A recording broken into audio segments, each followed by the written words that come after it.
Ma chère petite fleur, tout comme toi, j'ai cherché longtemps à oublier notre passé. Rémi Dumont, le personnage principal de Pour toi, Flora, raconte son passage au pensionnat d'Amos.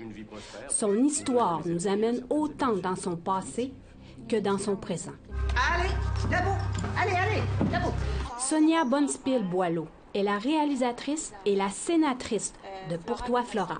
La femme Mohawk est la petite-fille d'un survivant des pensionnats. Quand j'ai commencé non seulement à parler avec des diffuseurs qui voyaient vraiment l'importance de raconter cette histoire-là pour leur public, pour éduquer en fait le public en général, là, non autochtone, j'en ai parlé avec des aînés, des communautés que je voulais représenter dans les scénarios, puis eux voyaient ça aussi comme un outil de guérison. Puis on m'a surtout dit « enfin on va se voir ». Très bien, Rémi, mais reste au-dessus de la ligne. La télésérie est disponible sur plateforme numérique de Radio-Canada, tout.tv. Elle va jouer aussi bientôt sur les ondes d'APTN. Et à en juger les réactions sur les réseaux sociaux, certains sont hésitants à écouter en raison du sujet difficile. Mais pour Janice Ottawa, la fille de 2 ex-pensionnaires du pensionnat d'Amos, la télésérie lui permet de mieux corriger les séquelles qu'elle a subies pour mieux prendre soin de sa famille. J'ai décidé de l'écouter parce que je voulais mieux comprendre. Je voulais plus comprendre. C'est plus comprendre nos parents qui sont allés au pensionnat. C'est comme, il fallait que, parce que moi, dans un côté,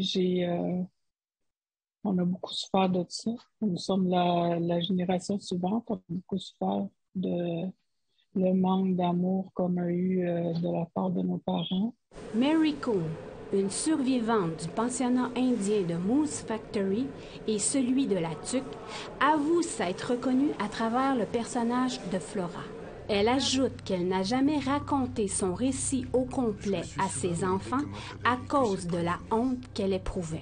Je pense que c'est vraiment le temps de réaliser qu'on est une autre étape dans notre guérison, de le faire avec nos familles, nos enfants, nos petits-enfants. Puis de ne pas avoir peur d'en parler en famille, parce qu'il y a beaucoup d'aide là-bas qui connaît.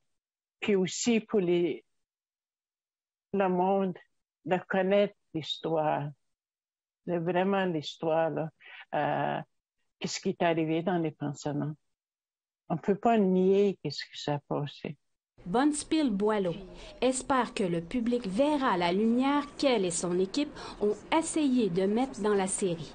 Je dirais que c'est important d'être dans un environnement qu'on considère sécuritaire, c'est-à-dire qu'on soit avec les gens avec qui on se sent bien pour visionner la série.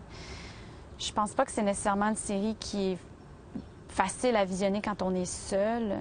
Je sais que pour certains, c'est ça le processus, c'est de le vivre seul, mais au moins après, aller chercher de l'aide pour en discuter par la suite, de ne pas rester avec les émotions si elles sont négatives ou si c'est lourd. Mary Coon affirme que le visionnement de cette série va provoquer des émotions inattendues lorsque la série sera gratuite.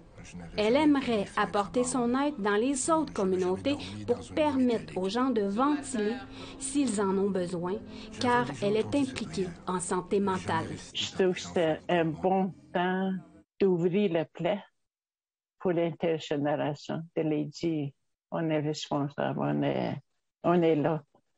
Puis les survivants de dire soyez forts, écoutez aux enfants.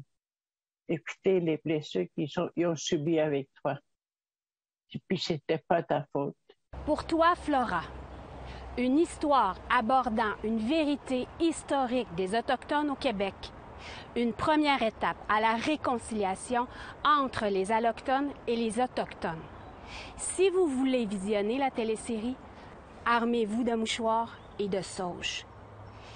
Et si vous avez besoin d'écoute, appelez au numéro affiché à l'écran. Shushan Bacon, nouvelle nationale d'APTN, en territoire Anishinaabeg.